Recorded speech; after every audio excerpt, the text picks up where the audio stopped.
So I want to actually do an update to a story I talked about back in September, on September 15th, 2020. And I will link that video in the description after I'm done here, after we wrap up the live. But it was a story which was that was 7 months ago at this point, which is crazy how long ago that was. And the update actually came in February. Basically, the story we're updating is the Netflix Cheer show, which was about cheerleading, collegiate cheerleading. One of the stars back in September before that was charged with misconduct regarding minors online. And so recently in February, there were two more people that were involved with that Netflix show that are now also being charged with similar crimes. And so I wanted to just read briefly about this, and then I will share with you some of the thoughts and what this really indicates to me about the entire cheer world and just media in general, and what they choose to highlight and how they handle conflicts like this when they arise. And so basically the article says, and I'm going to read part of it, is that coach and choreographer Robert Scianna Jr., who is 25, was arrested in Virginia. He is charged with felony taking indecent liberties with a child and using an electronic communication device to solicit sex. And he is allegedly solicited sex from a minor on social media.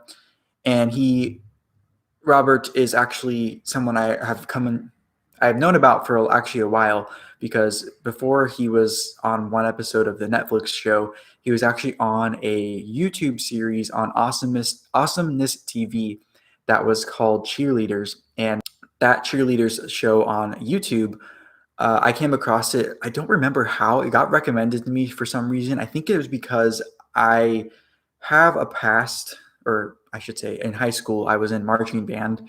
And so I have a search history of marching band and leadership camps. And one of the ones that I would go to every year, or for 2 years, my junior and senior year, was run by the United Spirit Association, which is USA.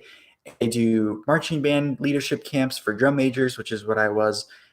They do cheer stuff. They do basically any of the like spirit or creative type of activities. They host camps in the summer, and they are implicated, or were one of the people who actually tipped off authorities to this story. I don't know why. I kind of speculated on that on my first video around this topic, and so you can go back and watch that after this. But anyways, the other guy who is now implicated, along with Jerry Lewis, who was the first guy back in last summer, who was actually one of the really big breakout stars. You've probably seen him on, like, they did the whole talk show circuit, the Ellen show, all that kind of stuff. You've probably seen their faces plastered everywhere. But now there's another guy, his name's Mitchell Ryan, who's 23, who was a college cheerleader, who was also arrested for alleged felony aggravated sexual assault of a child related to a July incident. And he was on the Navarro Cheer team, which was the one that was featured on the Netflix show. And although he didn't appear on the show himself, he was on the team. And so their attorneys are basically saying this is a nightmare situation for him and his family, and that they're trying to work it out, and they're basically denying that any of this has happened. Like I said before, Jerry Harris was the other one who actually last summer, when I first reported on this,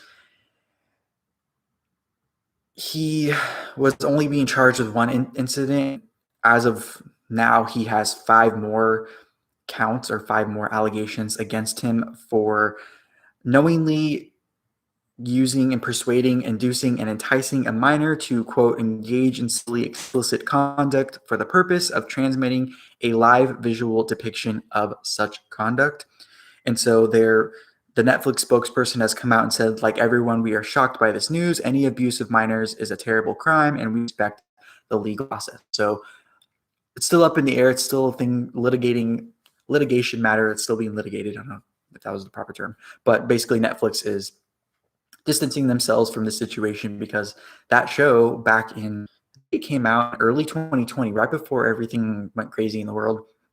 It was a huge huge show, and it was in the cheer internet world. It was huge, and even went beyond that because obviously, like I said, they went on Ellen's show, they went on late night shows, they went on popular internet shows. The first thing I thought of, the story about the cheer mom who used a deep fake to basically get revenge on her daughter or child's competitor. That's what came into my brain was, is the cheer landscape, whether it's high school, all-star, collegiate, is it an environment that is creating and allowing for this nefarious, suspect, illegal, whatever you want to call it, type of behavior to happen? And so that was the first thing I thought when I saw these new updates to this cheer scandal with people implicated in illegal behavior. And I don't know, but also I don't have proof of this part that I'm about to say, but I can't help but think people around my age, meaning I just turned 25, some people maybe a little younger, a little older. We grew up around a time where and by the way, Robert Scianna and Jerry Lewis, two of the three that were implicated, I know for sure are out gay men, and they are implicated in contacting other underage boys, basically.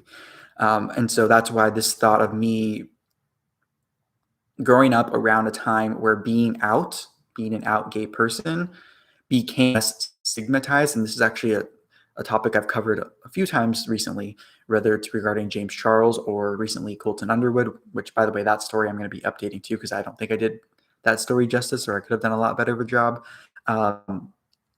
Where being out and gay is less stigmatized, and in my opinion, led to that group and many other groups who are historically marginalized being treated special and rather than being treated equal. And I think that may be contributing to these younger people in powerful, influential positions thinking possibly, obviously I can't read their mind, that they are operating under a different set of standards, or it could just be a lapse in judgment of people in positions of power thinking that they maybe can get away with stuff, or maybe they have a leg up on certain things. And think back to the James Charles situation that just happened, where he basically said he was desperate because he was in this position where he wasn't meeting people the way his friends were or whatnot. And maybe this could be a parallel situation and a new, more common thing that's going to happen in this post new media age, where we're seeing kind of the ramifications and the effects of new media and the people who have gained influence and fame because of it, even if they are underage or interacting with people who are underage.